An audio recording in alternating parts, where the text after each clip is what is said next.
So guys, पिछली video में हमने डिस्कस कर लिया था Haryana central university of Haryana के लिए जो रजिस्ट्रेशन की प्रोसेस पीजी कोर्सेज के लिए वो स्टार्ट हो गई है और हमने सीट मैट्रिक्स पे भी डिस्कशन कर लिया था। इस वीडियो में हम बात करने वाले हैं कुछ जनरल इंस्ट्रक्शंस और एक्चुअली गलती बच्चों से हो जाती है, इसीलिए ये स्पेसिफिकली इन्होंने इंस्ट्रक्शंस दिए हुए हैं रजिस्ट्रेशन से रिलेटेड जो आपको ध्यान रखने हैं, अदरवाइज गलती करेंगे और फिर उसका खामियाजा आपको भुगतना पड़ेगा।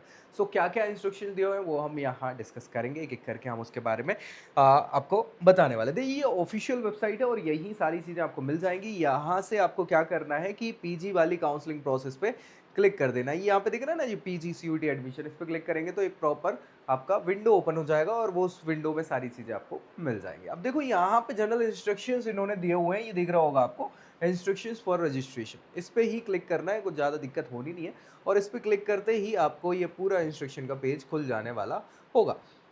डन दिख रहा है, मुझे लगता है आपको सारी चीज़ें यहाँ पे दिख रही हैं। क्या क्या गलती नहीं करनी है। सबसे पहली चीज़, the candidate desires to take admission program study in Central University of Haryana offered through CUT 2025 must participate in the online counseling. A candidate must satisfy the following condition. जिसको भी एडमिशन चाहिए उसको काउंसलिंग प्रोसेस में participate करना पड़ेगा और आपको ये फॉलोइंग कंडीशन सेटिस्फाइड करनी पड़ेंगी, अदरवाइज आप बिल्कुल एलिजिबल नहीं माने जाएंगे। नंबर 1 अगर देखा जाए तो यहाँ पे must have the eligibility for admission to the programme. उसके पास एलिजिबिलिटी होनी चाहिए। अब एलिजिबिलिटी कैसे पता चलेगा, क्या किया जाए कि उस पर्टिकुलर कोर्स के लिए मैं एलिजिबल हूँ कि नहीं हूँ। तो मैंने लास्ट वीडियो में सीट मैट्रिक्स बता दिए थे, यानी कोर्सेज आपको पता चल गए। अब इसके अलावा आपको क्या करना है, अगर आपको पता करना है तो आप क्या कर सकते हैं डायरेक्टली, वैसे तो वीडियो पड़ी होगी चैनल पे, आप देख सकते हैं, लेकिन अगर आपको डायरेक्टली खुद से ही समझना है चीज़ें तो इसके लिए क्या कर सकते हैं, CUET PG आप गूगल पे डालेंगे और पीजी की ऑफिशियल वेबसाइट ओपन हो जाएगी। उस ओपन होती हुई वेबसाइट पे यूनिवर्सिटी वाले टैब पे जाएंगे और यहाँ पे बहुत सारे ऑप्शंस आपको मिल जाएंगे अलग अलग यूनिवर्सिटीज़ के। हमें सर्च करना है कौन सी, अपनी सेंट्रल यूनिवर्सिटी ऑफ हरियाणा। ये दिख रही है सेंट्रल यूनिवर्सिटी ऑफ हरियाणा पर क्लिक करेंगे और इनके ऑफर्ड कोर्सेज आपको दिख जाएंगे, साथ में एलिजिबिलिटी के क्राइटेरियाज भी दिख जाएंगे। यहाँ पे ये डिप्लोमा कोर्सेज के लिए, पीजी डिप्लोमा के लिए क्या करना है आपको, है ना, MA MCOM के लिए सारे ऑप्शंस इन्होंने बताया। तो वो एलिजिबिलिटी क्राइटेरिया आप फुलफिल एक बार चेक कर लीजिएगा, कर रहे हैं कि नहीं। अगर आप कर रहे हैं तो कोई दिक्कत नहीं होगी, समझ गए, बहुत बढ़िया। चलो अब वापस से आ जाते हैं अपने इंस्ट्रक्शंस पे। तो इन्होंने यही चीज़ बोली है कि आपको फुलफिल करने होंगे प्रोग्राम के eligibility criterias. Please note that it is the sole responsibility of the candidate to ensure eligibility at the counselling stage. ये आपकी ही जिम्मेदारी है और किसी की नहीं है। The admission of the candidate shall be cancelled if the eligibility claimed it is him have found the incorrect anytime during the admission process। अगर आपने जो जानकारी दी है एलिजिबिलिटी की बताई है और वो आपकी इनकरेक्ट पाई जाती है तो किसी भी टाइम आपको हटाया जा सकता है, प्रोसेस से बात खत्म, सिंपल सी बात। दूसरा है must have appeared in CUET 25 for respective programmes of study central university of Haryana. मतलब आपने CUET PG का एग्जाम दिया हो और वो रेस्पेक्टिव एग्जाम जो उस पर्टिकुलर कोर्स के लिए सेंट्रल यूनिवर्सिटी ऑफ हरियाणा में डिजायर्ड है एलिजिबिलिटी के लिए, वो देना आवश्यक है 2025 वाले CUET में, 24 वाला नहीं चलेगा, है ना।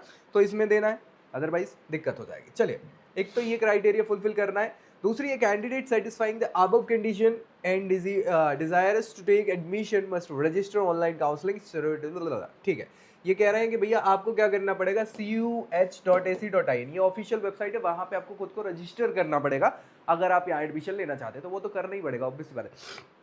अब देखो यहाँ पे 300 रुपया फीस है और इनको नहीं लगेगी। SC ST PWD women transgender category से बिलोंग करते हैं तो इनको कोई फीस नहीं लगेगी, बाकी को लगेगी 300 रुपया, यानी जनरल, OBC और EWS। बढ़िया।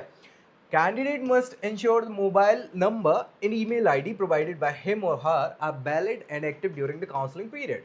आप यहाँ पे जब रजिस्टर करेंगे तो आपको मांगा जाएगा मोबाइल नंबर और ईमेल एड्रेस, और ये आपका चालू हो, वैलिड हो, जिस पे कांटेक्ट किया जा सके थ्रू आउट पूरी काउंसलिंग की प्रोसेस। अगर ऐसा नहीं करते हैं तो समस्या का समाधान नहीं हो पाएगा और आप समस्या में पड़ जाओगे। The mobile number and the email must be is own and immediate family members guardian. जो आप ये प्रोवाइड कराओगे ना तो ये उनकी होनी चाहिए, जो आप खुद हैं आपकी, या फिर आपके गार्जियंस की, या फिर आपके फैमिली मेंबर जो इमीडिएट है। इमीडिएट का मतलब समझते हैं आप, आपके भाई बहन, आपके माता पिता, इसके अलावा कोई इमीडिएट नहीं होता, याद रखिएगा। अगर उनका है तो ही डालना, अदरवाइज वो इमीडिएट में नहीं आएगा, दिक्कत हो जाएगी।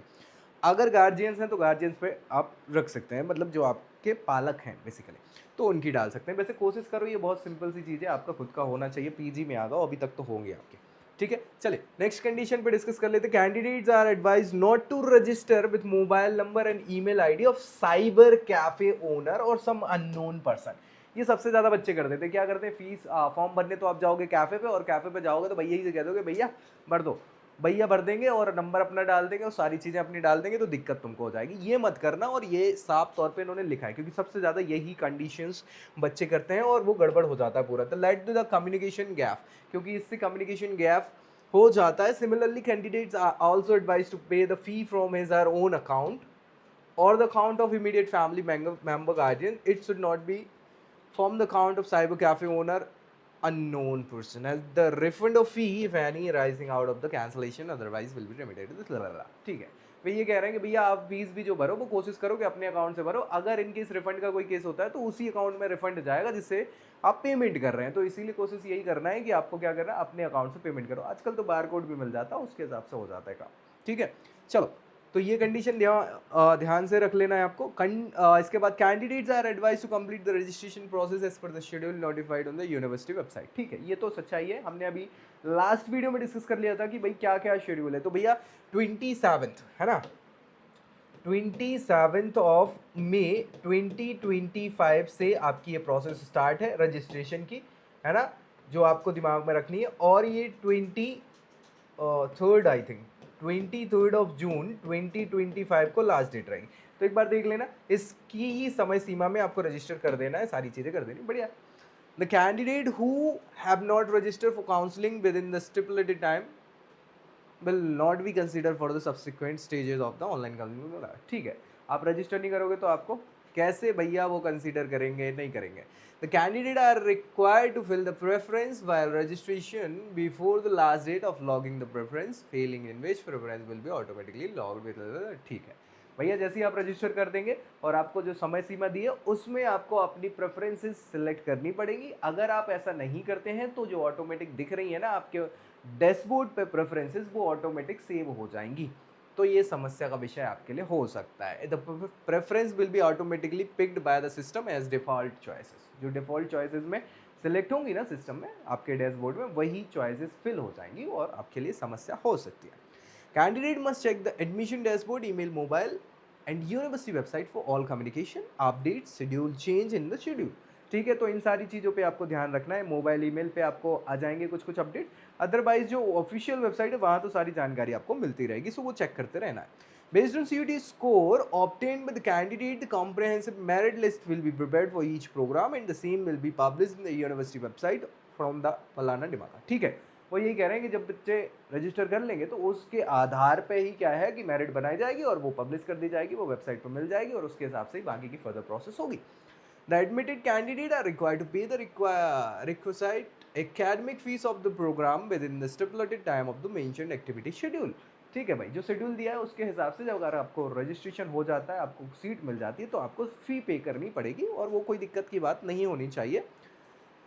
Vacancies resulting from cancellation withdrawal will be filled from the waiting list। ठीक है भैया, वेटिंग लिस्ट में भी कुछ बच्चों को रखा जाएगा, अगर कुछ वैकेंसीज होती है तो वो उसके थ्रू भरी जाएंगी, ये कह रहे हैं। इस if there is a tie in the CUET score, the university tiebreaker policy will be followed offering the seat। ठीक है, अगर मान लीजिए कोई दो के बीच में टाई हो गई सीट को लेके, तो उसमें टाई ब्रेकिंग रूल का इस्तेमाल किया जाएगा और उसके बेसिस पे सीट आपको दी जाएगी। The Department Admission Committee (DAC) will check the eligibility of all the provisionally admitted candidates in the program. The respective department may contact the candidate for clarification related to his/her candidature and may also ask for resubmission of the documents if required। ठीक है, वो यही चीज़ है कि verification होगा कर रहा, तो सारी चीज़ें आपको प्रॉपर रखनी, डॉक्यूमेंट्स वगैरह सही रख के रखनी है। If the candidate is found ineligible during the document verification stage, his/her candidature will be made ineligible to take admission in the program and the admission will be cancelled। ठीक है भैया, उसका कैंसिल कर दिया जाएगा एडमिशन अगर इनएलिजिबिलिटी पाई जाती है, जो आप बता रहे हैं वो सही नहीं है तो। The last date of application of the program offered through CUET 25, refund of fee, account cancellation, withdrawal submission will be notified the university। ठीक है, बाकी की कंडीशन जो है वो बताई जाएंगी टाइम टू टाइम, जैसी भी अपडेशन रहेंगी उसके हिसाब से। टाइप ब्रेकिंग रूल इन्होंने बताए हैं कि क्या होगा। Candidate who score higher marks, उसको पहले क्वालिफाइंग डिग्री और फर्स्ट ऑफर उसको सीट किया जाएगा।